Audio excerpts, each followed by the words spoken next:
All right, welcome into the Patriots postgame report presented by CarShield.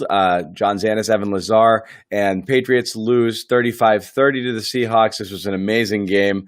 And Evan, you have to believe the headline here is going to be not that the Patriots lost a game that they very easily could have won right at the end there. They had a chance, one shot to get into the end zone. Cam Newton just fell short, falls a yard short.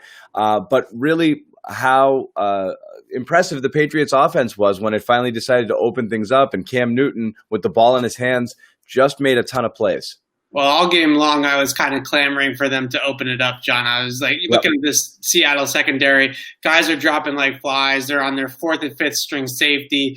Throw the football down the field. Finally, late in the game, sort of situationally, because they were down in the game, they started to let Cam throw it. And what you saw was that he alone has elevated a lot of these pass catchers beyond what they're capable of doing. I think his ability to extend plays in the pocket, to continue through his progressions and scramble and break out of sacks and then reset in the pocket and make throws or make throws on the move. How many plays he had made out of structure tonight was really, really impressive to me. And then on top of that, if there are any concerns whatsoever anymore about Cam Newton's arm strength, his physical, kind of health right now at this point, that 49-yarder to Julian Edelman over Jamal Adams, just a dart moving to his left, throwing, across his body down the field on the move like that, that is not an easy throw to make. So if there's any concerns about Cam's health, about his arm strength, about his shoulder, I think he answered all those questions here tonight. And moving forward, I think that there's sort of between week one's game plan of a very run-heavy offense and the situational running and the option runs that they can go with and the design quarterback runs, that's always going to be in their bag. And now I think you're seeing that Cam can also elevate this passing game as well. Yeah, and it was, again, that's something you didn't know you were going to see this early in the season.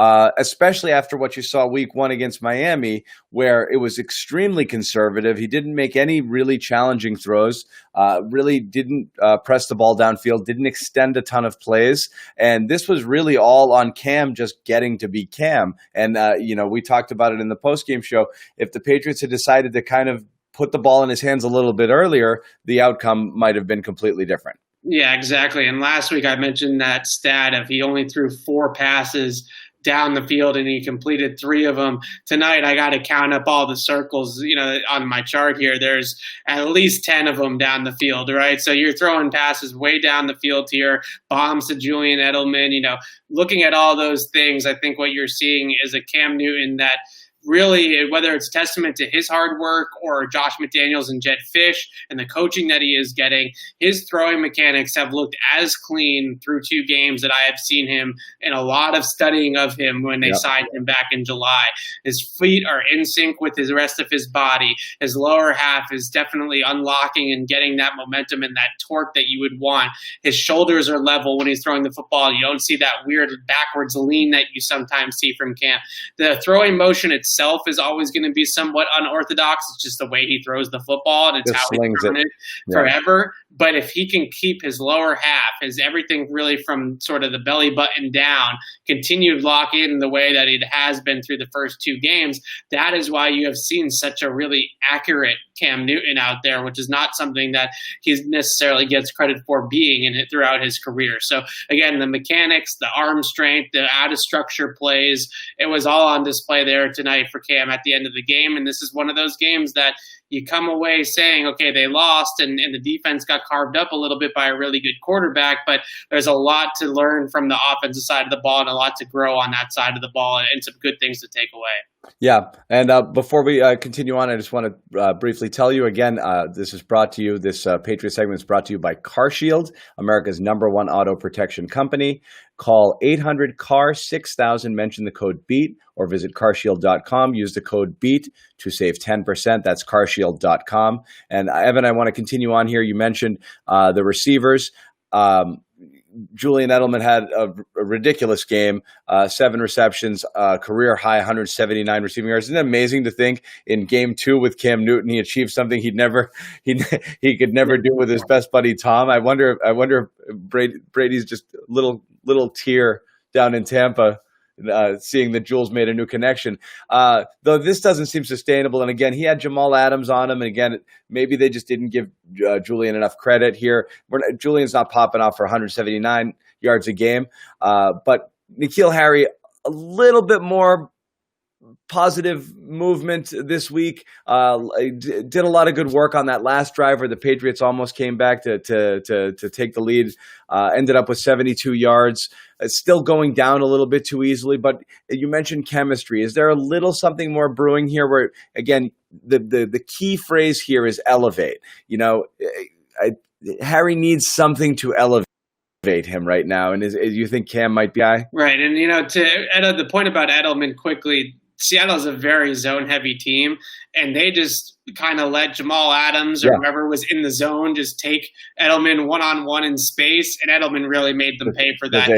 If you're going to play the Patriots, you better double him, you better bracket him, you better do something to get some extra attention to Edelman, because we've seen it time and time again. You leave him in single coverage, he'll tear you apart, and he's the only guy that's doing it consistently, right? Who can get himself open consistently. Right. So it's kind of shocking. I think with N'Keal Harry, though, the one thing that you're noticing with Cam, and it kind of relates back to some of the mechanics things I was talking about, is that, he has really great ball placement down the field right now. So with a guy as big as Harry at 6'3" and 225 pounds, it has that contested catch ability. It has that ability to box out at the catch point.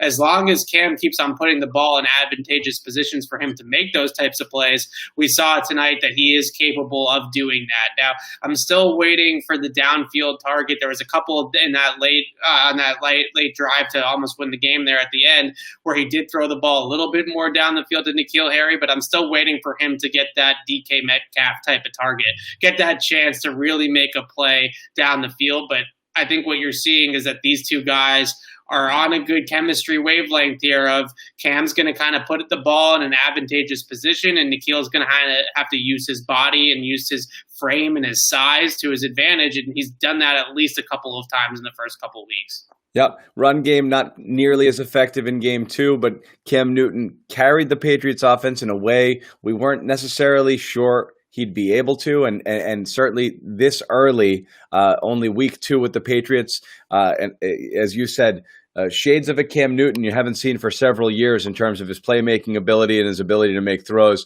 So again, I think if you're a Patriots fan, despite the loss here, you're going to wake up tomorrow feeling better about the prospects of this team going forward on the offensive side of the ball, because there certainly has been concern through the preseason and after week 1. And this was really a huge step forward, I think. So we'll see how this progresses as the season goes on. Vegas next week. We're going to wrap up this segment. For Evan Lazar, I'm John Zanis. We will see you next time.